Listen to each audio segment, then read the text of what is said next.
Frères et sœurs, bien-aimés dans le Seigneur, l'évangile que nous venons d'écouter est le prologue de Saint Jean, c'est-à-dire l'introduction où Jean pose les éléments qui vont constituer son évangile,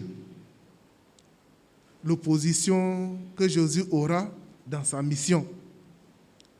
Nous avons écouté, il est venu chez les siens et les siens ne l'ont pas reçu. Jean l'évangéliste ne raconte pas la vie de Jésus à la manière des autres. C'est en même temps une méditation, un approfondissement dans un style qui lui est propre. Et c'est pourquoi souvent on dit que l'évangile de Saint Jean est un peu compliqué, difficile à comprendre. Mais avec le Seigneur, on arrive à comprendre l'évangile de Saint Jean. Même si les gens disent que c'est pour les esprits éclairer l'évangile de Saint Jean. Mais lorsque le Verbe se fait chair, il n'y a pas d'esprit éclairé qui doit comprendre. Il n'y a pas que l'évangile de Saint Jean est réservé seulement aux initiés. Le Verbe s'est fait chair. Ce test est le test de la nativité, selon Jean. De la manière dont Jésus est venu dans le monde, c'est ce que Jean raconte dans son prologue. Il dit au commencement. Au commencement. Jean commence son évangile par le mot que la Bible tout entière utilise. Au commencement. La Bible commence par au commencement. Et Jean commence aussi son évangile par au commencement. Au commencement. Dieu dit, à travers la parole, Dieu dit que la lumière soit. Dieu dit. À travers la parole de Dieu, tout ce qui n'était pas, qui n'existait pas, vient à l'existence. Dieu dit, à travers sa parole, au commencement. Mais avec Saint Jean aujourd'hui, on a l'impression qu'il y a un autre commencement. Un autre commencement. C'est le commencement avec l'incarnation du Fils de Dieu. Dieu se fait l'un de nous. Il prend chair dans notre chair. Au commencement était la parole. Il prend chair. La parole de Dieu se fait chair dans notre chair. Il se fait l'un de nous. Le Verbe se fait chair. La parole de Dieu se fait chair. Et le dimanche passé ou même surpassé, je disais que la parole est le volant de la vie. La parole anticipe le futur.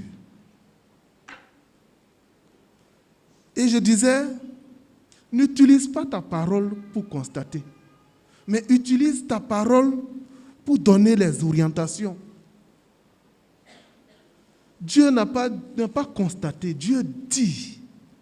Alors que, en cette nouvelle année qui va commencer, que tout ce que tu vas dire, à partir d'aujourd'hui, soit des paroles de bénédiction, des paroles d'orientation, pour toi-même et pour tes enfants.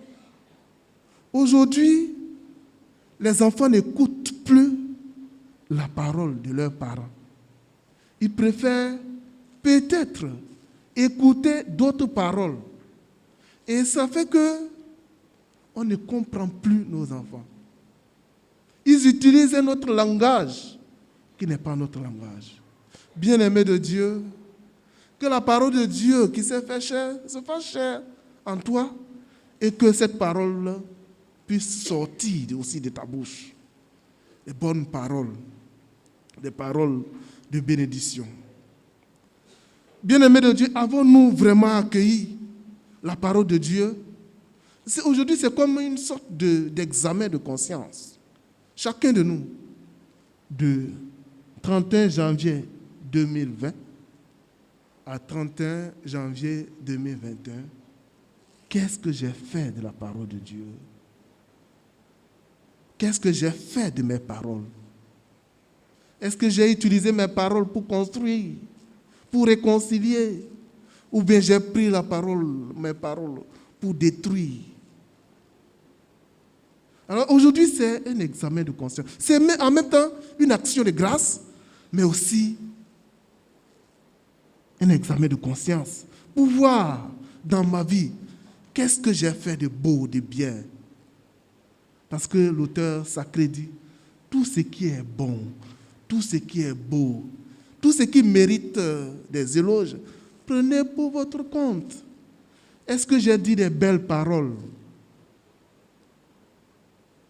Ou bien j'ai fait ce qui n'est pas bon, ce qui était moins bon? C'est le moment aujourd'hui de dire au Seigneur, Seigneur, me voici devant toi en cette dernière journée de l'année. Le Seigneur est là, il nous écoute.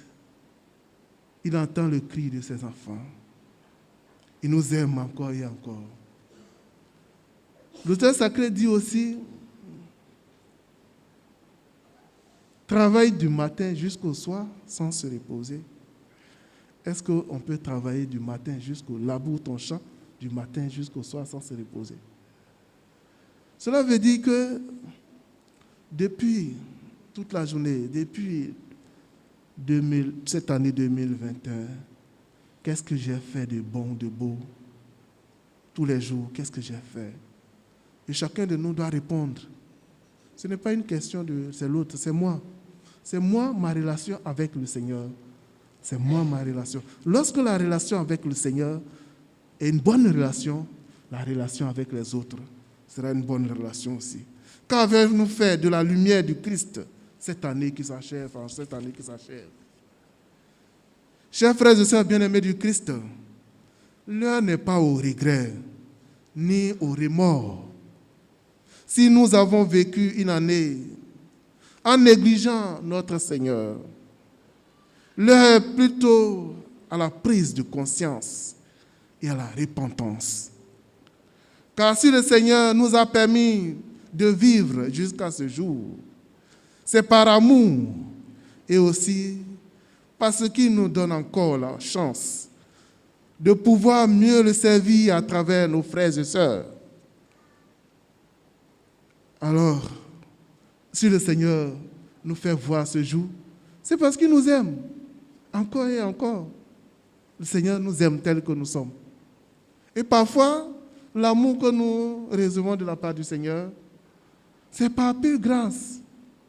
Parfois, vous-même regardez dans notre vie depuis le début de cette année jusqu'à maintenant, nous avons fait des choses horribles devant Dieu et devant les hommes.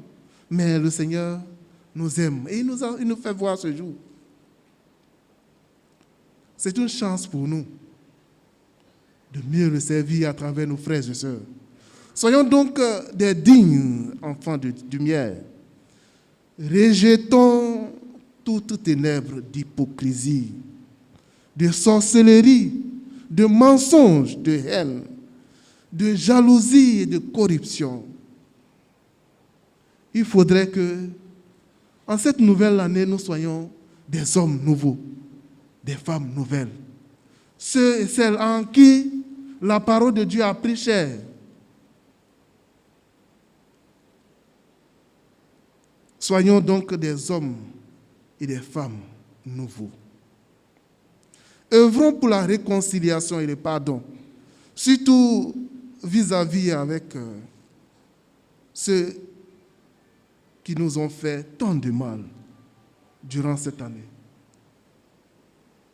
Peut-être que vous allez regarder dans votre vie, il y a des gens qui vous ont mené une vie difficile, pas possible. Et parfois même on se demande pourquoi, c'est moi. Pourquoi ils se lèvent contre moi? Des méchants se lèvent contre moi. Pourquoi?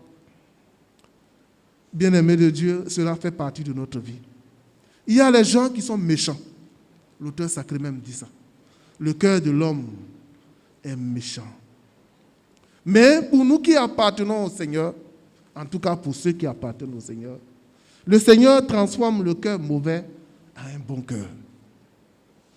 Si encore, en cette année, le Seigneur ne t'a pas encore touché, tu as quelques heures pour donner ton cœur, ton être au Seigneur, pour que le Seigneur le transforme. Pour que le Seigneur le transforme. Pour que tu puisses rentrer dans une nouvelle année avec beaucoup de grâce. Prions pour ceux et celles qui nous ont fait du mal. Qui nous ont fait du mal. Prions pour ceux et celles à qui nous avons fait aussi du mal. Si nous avons été le porte-parole du diable, que le Seigneur nous pardonne. Parce qu'il y a beaucoup qui sont souvent des porte-parole du diable au lieu d'être porte-parole de Jésus. Prions pour nous tous, pour les uns et les autres. Prions pour dire merci au Seigneur. Merci au Seigneur pour tout ce qu'il fait dans notre vie, en nous et à travers nous, pour toutes les grâces que nous avons reçues en cette année. Et que cette nouvelle année qui commence soit pour nous le gage de pouvoir suivre le Seigneur avec beaucoup de radicalité et que nous puissions mettre en pratique sa parole et que toutes nos paroles, toutes les paroles qui vont quitter de notre bouche cette année soient des paroles de réconciliation, des paroles d'orientation, des paroles qui donnent vie, des paroles qui élèvent. Et on est capable de faire cela. On est capable, nous, qui avons le Seigneur. En tout cas, celui qui n'est pas avec le Seigneur, qui ne fasse pas cela. Mais c'est mon souhait que toute parole qui va quitter dans notre bouche cette année, que ce soit les paroles inspirées, les paroles venant du Seigneur. Parce que le Seigneur, par sa parole, nous donne la vie. Et la vie s'est fait chair en chacun de nous. Alors que ce Dieu de miséricorde et d'amour, qui nous aime et aime chacun de nous ici particulièrement, soit notre partage.